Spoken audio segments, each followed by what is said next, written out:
What's going on, everybody? It's your boy Baby Sloth back at it again, bringing you a brand new video. I hope you're all having an awesome day. I'd like to welcome you to my review of Babel. This card looks like a little bit of a spicy beast. Looking at his stats, his standouts obviously being that 90 pace. He's 85 shooting and also he's 81 physical, 88 dribbling. When you take a look a bit closer, his actual in-game stats are very impressive. Now, he has good heading stats with 93 jumping and 85 heading accuracy. He also has decent strength at 86.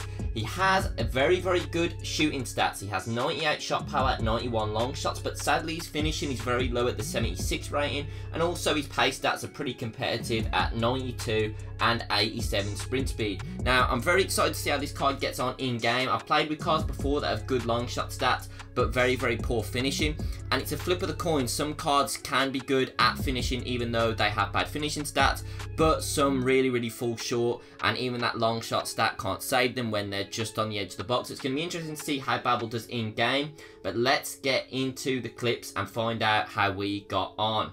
After finishing the games with Babel, I can safely say he's relatively hit and miss. Starting off with his pros, he's very quick in game, on the ball and off the ball. When he's running towards the ball, he's quick. When he's on the ball, he tends to take quite big touches, even though he has got quite high dribbling. But that also does lend to him running at very high speeds and will tend to be able to kind of directly take the ball past defenders. Then his other standout strengths are his strength.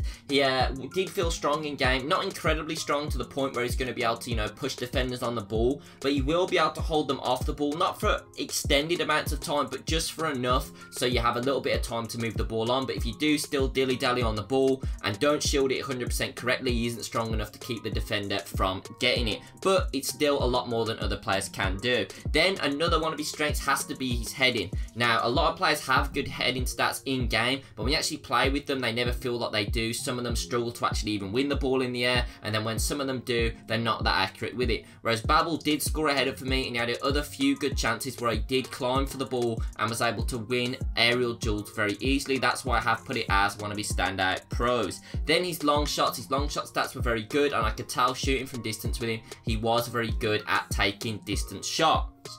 Then moving on to his cons, he just tended to make bad runs for me. He wasn't where I wanted him when I wanted him. So I played him on the left wing position. I also moved him to striker for a few games just to see how he'd get on there, so I could test his finishing out a bit more. When he was on the left wing, he did make decent runs, but he would always be lagging behind. I have to do a lot of build-up play whilst waiting for him to catch up to then play the ball through to him. So that was a slight con. He wasn't always hanging up the field where you necessarily want your attacking players to be. Then his other con, his biggest one, has got to be his finishing. His finishing was pretty poor, to be honest, inside the box. He can finish like all players on this game, but it's just a matter of consistency with finishing. At this stage in FIFA, you're generally going to want to have players that are very confident at finishing if you are playing the weekend league. That's why I wouldn't really recommend this card for the weekend league, because he's just a bit inconsistent in the box. Yeah, he's still going to be able to score goals, but nowhere near as much as someone like a Gabriel Jesus or someone like that. So it's all down to you if you do want to play with this card. He definitely is a fun card to use, and he does have a lot of strengths. Any player that's quick and strong is always very useful on FIFA 18,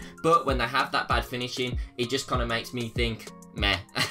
But that's been my review on him. I hope you guys have liked it. I'd like to thank you guys very much for watching. If you do want to see more FIFA content on my channel, please subscribe down below, and if you did like this video, please hit that like button. I'd like to thank you all very much for watching, and have a great day.